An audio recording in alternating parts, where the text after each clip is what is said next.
সফলতা এমনি এমনি ধরা দেয় না। প্রত্যেকটা সফল ব্যক্তির পেছনের ইতিহাসগুলো যদি একটু খুঁজিয়ে দেখেন তাহলে বুঝতে পারবেন যে তাদের সফলতার পেছনে কতটা ত্যাগ, ধৈর্য, শক্তি, মেধা কত কিছু কাজে লাগিয়ে তারপরে তারা সফলতার চরম শিখরে উত্তীর্ণ হয়েছিলেন। আসসালামু আলাইকুম, কি অবস্থা, কেমন আছেন সবাই? আশা করছি যে যেখান থেকে আমার আজকের ভিডিওটি দেখছেন আপনারা সবাই অনেক বেশি ভালো আছেন, সুস্থ আছেন এবং পরিবার পরিজনদের নিয়ে নিরাপদেই আছেন। আলহামদুলিল্লাহ, আমরাও ভালো আছি। নতুন দিনের নতুন আরও একটা লাইফস্টাইল ভ্লগ ভিডিওতে মারিয়াস লাইফস্টাইল চ্যানেল থেকে আমি মারিয়া আপনাদের সবাইকে আমন্ত্রণ জানাচ্ছি। এখন বাজে রাত 3:30টার মতো। ঠিক 12টার পরেই বসেছিলাম কাজগুলো করতে। কাজগুলো করতে করতে 3:30টা বেজে গিয়েছে। এখনও কাজের অর্ধেকটা বাকি রয়ে গেছে। এই কাজটা সম্পূর্ণ করেই তারপর আমরা ঘুমোতে যাব। একদম সেই সকালে ফজরের নামাজ পড়ে তারপর আমরা সকালে ঘুমাবো।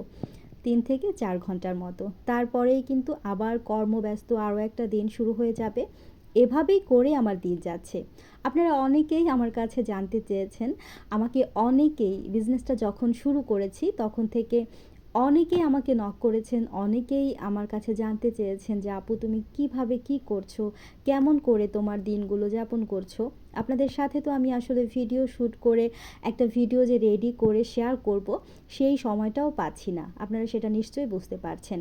তো যাই হোক, নিজে যেমন ভিডিও রেডি করতেও পারছি না, তেমনি করে কিন্তু কারো ভিডিও দেখার মতো সময়ও আমার কাছে নেই। তো যাই হোক, তারপরেও চেষ্টা করি মাঝে মাঝে যখনই মোবাইলটা হাতে নিয়ে একটু ইউটিউবে ঢুকি, তখন যদি কোনো ভালোবাসার প্রিয় আপুদের ভিডিও চোখের সামনে পড়ে যায় দেখে নেই। আর যাদেরটা দেখতে পারছি না প্লিজ আপনারা রাগ করবেন না, প্লিজ আমাকে ক্ষমা করে দেবেন। আবার যদি কখনো সুযোগ হয় অবশ্যই আপনাদের ভিডিওগুলো আবার কন্টিনিউ দেখব। আর রাতের বেলা তিসি পরিষ্কার করছিলাম, তো আলহামদুলিল্লাহ আমার যতগুলো প্রোডাক্ট আমি উঠিয়েছি প্রত্যেকটা প্রোডাক্টেরই এত এত বেশি চাহিদা। চাহিদা থাকবেই না কেন বলেন? এই যে সারা রাত ভরে যে প্রোডাক্টগুলো প্রসেস করছি, ঝেড়ে মুছে পরিষ্কার করে নিচ্ছি, আপনারা যখন বাসায় নিয়ে যান আপনাদের নিজেদের কাছেই ভালো লাগে, কারণ আপনাদেরকে কিছুই করতে হয় না, একদম রেডি টু কুক বলতে একটা কথা আছে না, সেরকম মনে হয় ব্যাপারটা।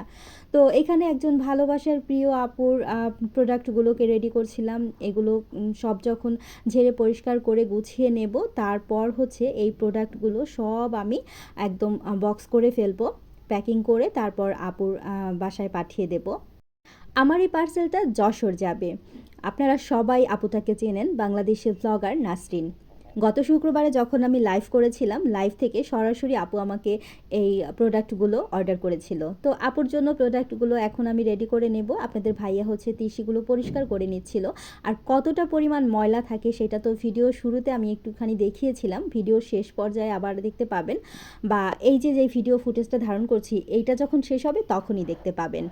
আর এখানে একটা প্যাকেটের মধ্যে আপনারা চিড়া দেখতে পেয়েছেন, এখানে প্রায় 5 কেজির মতো চিড়া আছে। আলহামদুলিল্লাহ মোটামুটি 10 কেজি চিড়া সেল করা হয়ে গেছে। আবারও আপনাদের ভালোবাসায় আপনাদের জন্য আবারও নিয়ে এসেছি একদম দেশি যে লাল চিড়াটা আছে সেই চিড়াটা। দেখুন না, 3 কেজি পরিমাণ তিসি, তার থেকে কি পরিমাণ ময়লা বেরিয়েছে, কতগুলো ময়লা, সেই সাথে মাটি তো ছিলই। এগুলো কিন্তু সব ঝেড়ে মুছে পরিষ্কার করে তারপর প্যাকেটজাত করা হয়। প্রত্যেকটা প্রোডাক্টই এইভাবে করে প্রসেস করে আপনাদের মাঝে পৌঁছে দেওয়ার জন্য রেডি করে থাকি। খুবই পরিশ্রম, খুবই কষ্ট, খুবই ধৈর্যের একটা বিষয়।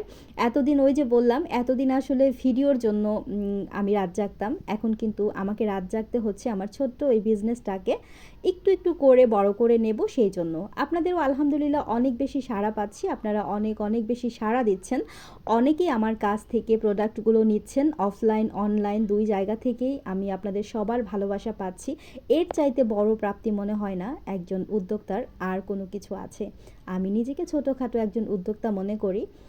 তো যাই হোক, এখন 5:30 বাজে আর আমাদের মোটামুটি সবগুলো কাজ একদম ওকে হয়ে গেছে, সব কিছু করে নিয়েছি। এখন জাস্ট ঘরটাকে একটু ঝাড়ু দিয়ে সব কিছু গুছিয়ে নিয়ে ফজরের নামাজটা পড়ে তারপর একটু ঘুমাবো। এইভাবে করেই আমার দিনকাল যাচ্ছে। তো বুঝতে পারছেন আমি আসলে কতটা ব্যস্ত থাকি, কতটা কষ্ট আমার হয়ে যাচ্ছে। সেই জন্যই বললাম যে কেউ আমার উপরে প্লিজ রাগ করবেন না। তো আমার নিজের কাছেই অনেক বেশি খারাপ লাগে আপনাদের কাছ থেকে এভাবে করে সাপোর্ট নিতে। কারণ হচ্ছে আপনাদেরকে আমি যেহেতু সময় দিতে পারছি না, আমি কিভাবে আপনাদের কাছ থেকে আমি সাপোর্ট পাবো সেই আশাটা আসলে করতে পারি। একটা সময় তো খুব বেশি অ্যাক্টিভ থাকতাম, সেটা আপনারা কম বেশি সবাই দেখেছেন। তবে কাজের ক্ষেত্রে এখন আমাকে বাধ্য হয়েই দেখা যায় যে আমি অন্যান্য কাজকর্মগুলো সব একটু অফ রেখেছি। তো যাই হোক, ঘরটা কি সুন্দরভাবে ঝাড়ু দিয়ে দিচ্ছি। আর লিওকে দেখতে পেয়েছেন, সেও কিন্তু সারা রাত আমার কাছে এখানেই ছিল। আমি প্রতিদিন কাজ করলে কিন্তু আমার পাশে এসে এখানে বসে থাকে। আমি না ঘুমালে সেও ঘুমায় না। তো এই ভিডিও ফুটেজটা হচ্ছে সকালবেলা। তো সকালবেলা সবাই ব্রেকফাস্ট করে নিয়েছি। এখন আর আপনাদের সাথে ডেইলি রুটিনগুলো কোনো কিছুই শেয়ার করা হয় না। আজকে আমি আপনাদের কাছে দারাজ থেকে কিছু পছন্দের জিনিস শপিং করেছিলাম, সেগুলো শেয়ার করব। তো তার আগে ভাবলাম কিচেনটা সুন্দরভাবে একটু ক্লিন করে নেই, তারপর দুপুরে রান্নাটা বসিয়ে দেই।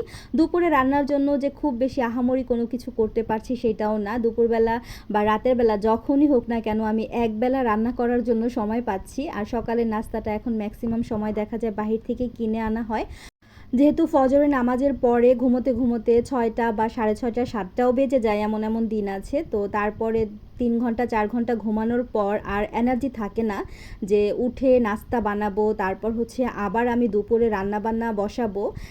তো সেই এনার্জিটাও একদমই আর থাকে না। অনেক সময় ফ্রোজেন পরোটা থাকে বা পাউরুটি থাকে বাসায়, সেগুলো কিন্তু ডিম দিয়ে বাচ্চাদেরকে টোস্ট করে দিলে বা ডিম দিয়ে যদি একটু জাস্ট স্যান্ডউইচ বানিয়ে দেই বা পরোটা ভেজে দিলে সাথে একটু ডিম পোস্ট করে দেই, লেফট ওভার ভাজি তরকারি থাকে, সেইটা দিয়েও খাওয়া হয়ে যায়। তো যাই হোক, আজকে সকালেও কিন্তু পরোটা, ডাল ভাজি, হালুয়া সেগুলো আনা হয়েছিল, সেগুলো দিয়েই সকালে ব্রেকফাস্ট সেরে নিয়েছি। আর দুপুরের জন্য আমি এখন আলু সেদ্ধ বসিয়ে দিয়েছি, ডাল করব আর আজকে একটু ডিম ভুনা করব। তো দুপুরে খাবার দাবার সব কিছু কিন্তু শেষ করে ফেলেছি। এটা হচ্ছে বিকেলবেলা। তো বিকেলে আপনাদের সাথে শেয়ার করব দারাজ থেকে আমি কি কি কেনাকাটা করেছি, সেগুলোই একটা একটা করে একটু শেয়ার করছি। এই শপিংগুলো দারাজে যারা শপিং করেন তারা কিন্তু মোটামুটি সবাই জানেন, একসাথে অনেকগুলো প্রোডাক্ট যদি আপনারা অর্ডার করেন তবুও কিন্তু সবগুলো প্রোডাক্ট একসাথে আসবে না, এক এক দিন এক একটা ডেলিভারি দিয়ে যাবে। তো তেমন করেই হচ্ছে আমার এই প্রোডাক্টগুলো একটা একটা করে এসেছে। অনেক আগেই প্রোডাক্টগুলো হাতে পেয়েছি, তবে ওই যে সময় করে উঠতে পারিনি, তো সেই জন্য আপনাদের সাথে শেয়ারও করা হয়নি। আমার মোটামুটি এই টাইপের ট্রাইপডগুলো আছে। আরও একটা ট্রাইপড আমি দারাজ থেকে অনেক আগেই নিয়েছিলাম। তো এই ট্রাইপডটা দেখলাম যে আমার কাছে খুব ভালো লেগেছে। ট্রাইপড বলতে এটা হচ্ছে একটা সেলফি স্টিক। এটা কিন্তু মোটামুটি কম বেশি যারাই ভিডিও শ্যুট করেন বা যারা টিকটক ভিডিও করেন, লাইভ করেন, তারা কিন্তু এই টাইপের ছোট্ট যে সেলফি স্ট্যান্ডটা আছে এটা অনেকেই ব্যবহার করেছেন। তো আমি যখন অর্ডার করেছিলাম আমারটা হাতে পেয়েছি, তার ঠিক ওই সময়টাতেই দেখেছি শিশির আপুও কিন্তু একটা অর্ডার করেছিল। তো শিশির আপু তো অনেক আগেই রিভিউ দিয়েছে, আমার আর রিভিউ দেওয়া হয়নি। আমিও প্রোডাক্টটা হাতে পেয়েছি, শিশির আপুও হাতে পেয়েছিলেন। তো এটা আমার কাছে ভালো লেগেছে, তবে এটা কিন্তু বাঁকা করে কোনোভাবেই আপনারা রাখতে পারবেন না, তাহলে কিন্তু পড়ে যাবে ফোনটা। আর এখানে যে দেখতে পাচ্ছেন ছোট্ট কিউট একটা কড়াই, একদম গোল্ডেন কালারের, খুবই ভালো লেগেছে। খুবই ছোট, ছোট বাচ্চাদেরকে যদি কোনো কিছু খাওয়ানো হয় বা ছোটোখাটো একটু ভর্তা, অল্প একটু ভাজি আছে, এগুলো কিন্তু সার্ভ করতে পারবেন। আর সেই সাথে এখানে আমি 6টা কাঁটা চামচ নিয়েছি। এগুলো কিন্তু খুবই কিউট দেখতে, মাশাআল্লাহ এত বেশি ভালো লেগেছে আমার কাছে। আমি 6টা অর্ডার করেছি। এগুলো দিয়ে কিন্তু ছোট ছোট ফ্রুটসগুলো ছোট করে কেটে দিয়ে বাচ্চাদেরকে দিতে পারবেন। আর এই যে এখানে সিরামিকের একটা স্ট্রবেরি স্পুন আছে, এইটা আমার এত বেশি পছন্দ হয়েছিল। তো আমি কয়েকবার চেয়েছিলাম অর্ডার করার জন্য, কিন্তু তখন স্টক আউট ছিল, আমি কোনোভাবেই পাচ্ছিলাম না। তো পরবর্তীতে যখন আবার স্টকে এসেছে তখন সাথে সাথেই আমি অর্ডার কনফার্ম করে ফেলেছি আর হাতেও পেয়ে গিয়েছি। এখানে আছে একটা ডাবল সাইড ট্যাপ, এটা কিন্তু খুবই দরকার হয়। অনেক সময় আমরা অনেক কিছু দেয়ালে হ্যাং করতে চাই, সেই ক্ষেত্রে ড্রিল না করে এটা দিয়ে কিন্তু সুন্দরভাবেই হ্যাং করে নেওয়া যাবে। আর এখানে দেখতে পাচ্ছেন কিছু ক্যালিওগ্রাফি ছিল, তো যেগুলো আমার এত বেশি ভালো লেগেছিল দেখে। তবে আমি যখন অর্ডার করেছিলাম তখন আমার কাছে মনে হয়েছিল একটু বড়, যদিও সাইজটা দেয়া থাকে, আসলে অনেক সময় খেয়াল করা হয় না কত ইঞ্চি বাই কত ইঞ্চি থাকে।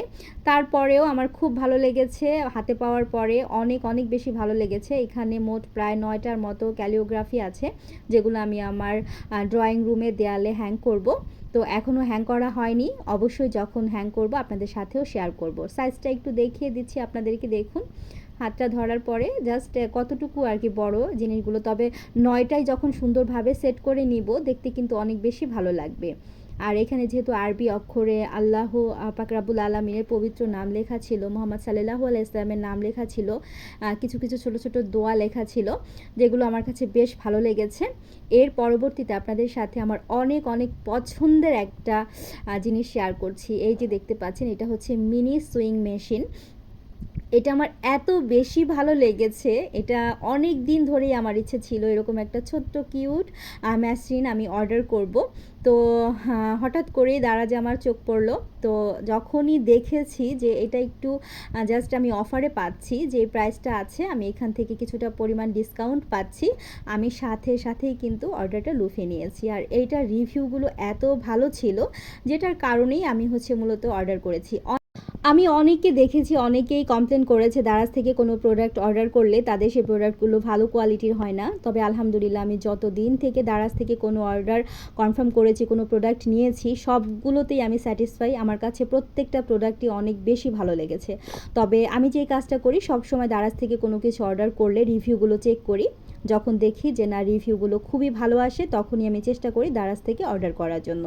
এই মিনি সুইং মেশিনটার সাথে কিন্তু এরকম দেখতেই পাচ্ছেন অনেকগুলো ববিন কেস বা ববিন দেয়া ছিল, সেটার সাথে সুতো পেঁচানো ছিল, একটা নিডেল দেয়া ছিল, আর সেই সাথে ছোট্ট পাতলা একটা দেখতে পাচ্ছেন, কি বলে এটাকে, নিডেলের ভেতরে সুই ঢোকানোর জন্য কি যেন একটা দিয়েছে, এটার আমি নাম বলতে পারছি না। তো এগুলো পেয়েছি সাথে। আপনারা চাইলে কিন্তু সরাসরি কারেন্টে সেট করে আপনারা এটা চালাতে পারবেন, আর পায়েও কিন্তু চালাতে পারবেন, অথবা এখানে একটা বাটন দেখতে পাচ্ছেন এই কর্নারে, পেস্ট কালার না, বেগুনি কালারের, তো এই বাটনটা দিয়েও কিন্তু চালানো যাবে। এছাড়া হচ্ছে আপনারা চাইলে এটা নিচে একটা অপশন আছে, পেন্সিল ব্যাটারি দিয়েও কিন্তু আপনারা চালাতে পারবেন। এটা আপনারা ক্যারি করে নিয়ে যেতে পারবেন। এটা খুবই ছোট, খুবই হ্যান্ডি একটা জিনিস। আমার তো ভীষণ রকম ভালো লেগেছে, আমি খুবই স্যাটিসফাই। ধন্যবাদ দারাজকে এত সুন্দর একটা প্রোডাক্ট উপহার দেওয়ার জন্য। আর প্রাইসটা কিন্তু খুবই কম ছিল, আমি মাত্র 1000 টাকায় এই সুইং মেশিনটা নিয়েছি। এখানে ছোট্ট একটা নির্দেশনাবলী বই ছিল, যেটা দেখে আপনারা খুব সহজেই কিন্তু এটা পরিচালনা করতে পারবেন বা চালাতে পারবেন। ব্যবহার বিধিগুলো সব লেখা ছিল, কিভাবে কি করতে হবে না করতে হবে। তো আমার কাছে তো আমার প্রত্যেকটা প্রোডাক্টই অনেক বেশি ভালো লেগেছে। হাতে পাওয়ার পরে আমার এত এত বেশি আনন্দ লাগছিল, যা আসলে ভাষায় প্রকাশ করতে পারবো না। আপনাদের কাছে কেমন লেগেছে অবশ্যই কিন্তু কমেন্টের মাধ্যমে জানাবেন।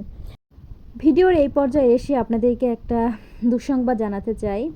আমি জানি অনেকেই হয়তোবা আপনারা জেনেও গিয়েছেন অলরেডি, অনেকেই হয়তোবা আপনারা জানেন সংবাদটা, তারপরেও বলবো আপনারা যারা এখনও জানেন না, আমাদের অনেক ভালোবাসার মিষ্টি প্রিয় নীলুফা শিমুল আইডি থেকে শিমুল আপুর বাবা কিন্তু পরলোক গমন করেছেন। আল্লাহ পাক রাব্বুল আলামিনের ডাকে সাড়া দিয়ে তিনি কিন্তু পরপারে পাড়ি জমিয়েছেন।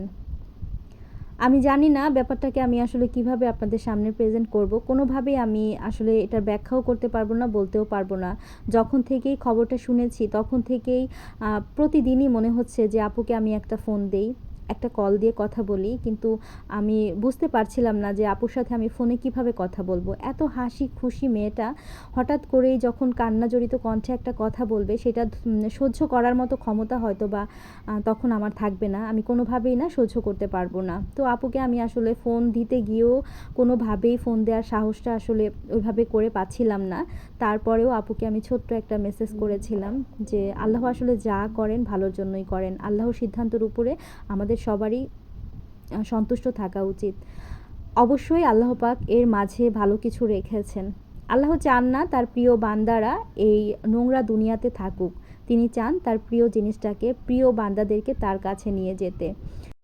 আপু আঙ্কেলের জন্য অনেক অনেক বেশি দোয়া করছি, যাতে করে আল্লাহ পাক রাব্বুল আলামিন আঙ্কেলকে জান্নাতের সর্বোচ্চ স্থান জান্নাতুল ফেরদাউস দান করেন, সেই সাথে তোমাদের পরিবারের সবার শোক সহ্য করার মতো ক্ষমতা যেন দিয়ে দেন। আন্টির অবস্থা যে মানসিকভাবে কতটা খারাপ, কতটা বিপর্যস্ত, সেটা নিশ্চয়ই যাদের ফ্যামিলির সাথে হয়েছে তারাই ভালো বুঝতে পারবেন। এটা আসলে এক্সপ্লেন করার মতো কিছু নাই। তো আমি শুধু এইটুকুই বলবো, বেশি বেশি করে কোরআন তেলাওয়াত করো, বেশি বেশি করে নামাজ পড়ে দোয়া করো, কারণ নিজের আপন লোকদের, সন্তানদের দোয়া কিন্তু সবার আগে তার কাছ পর্যন্ত পৌঁছে যাবে। তিনি অনেক বেশি ভালো থাকবেন তোমাদের দোয়ার জন্য। তো আপু আমি পরিশেষে বলবো, তুমি অনেক অনেক বেশি ভালো থেকো, খুব তাড়াতাড়ি যাতে স্বাভাবিক জীবনে ফিরে আসতে পারো। আর সেই সাথে আমাদের সবার প্রিয় মোসাম্মত লিপি আইডি থেকে লিপি আপুর বাবাও কিন্তু অসুস্থ। তো আমি সালমা আপুর একটা কমিউনিটি পোস্টে দেখেছি, নীলুফা আপুর এই খবরটাও শুনেছি, সালমা আপুর খালুজান মারা গিয়েছেন সেই খবরটাও শুনেছি, সেই সাথে পলি আপুর চাচাজান মারা গিয়েছেন সেটাও শুনেছি। আল্লাহ পাক সবাইকে জান্নাতুল ফেরদাউস দান করুক, আমিন। আর লিপি আপুর বাবা কিন্তু অনেক বেশি অসুস্থ, তিনি হসপিটালে ভর্তি আছেন, তার হাড় ভেঙে গিয়েছে। তো এই বয়সে এসে আসলে এরকম একটা অ্যাক্সিডেন্ট কোনোভাবেই মেনে নেওয়া যায় না। তো আঙ্কেলের জন্য অনেক অনেক বেশি দোয়া রইল যাতে খুব দ্রুত সুস্থ হয়ে যান। তো কথা বলতে বলতে বাচ্চাদের জন্য বিকেলে একটু নাস্তা রেডি করে নিচ্ছিলাম। তো নাস্তার মধ্যে হচ্ছে চিকেন ফ্রাই খাবে, রাইয়ান বাবাটা বলছিল, তো ওর জন্য চিকেন ফ্রাই করে নিয়েছি, আর সেই সাথে এখানে পিৎজা বানিয়েছি। তো সেই পিৎজাগুলোই ওদেরকে একটু সার্ভ করে দিয়েছিলাম। আর চিকেনগুলো কিন্তু আমি চুলায় বসিয়ে দিয়েছি, তো সেগুলো হতে হতে পিৎজাগুলো ওরা খেয়ে নেবে, পরবর্তীতে চিকেনটাও খেয়ে নেবে। আজকের ভিডিওটি কেমন লেগেছে অবশ্যই কমেন্টের মাধ্যমে জানাবেন। আজকের মতো বিদায় নিচ্ছি, ভালো থাকবেন সবাই, আল্লাহ হাফেজ, আসসালামু আলাইকুম।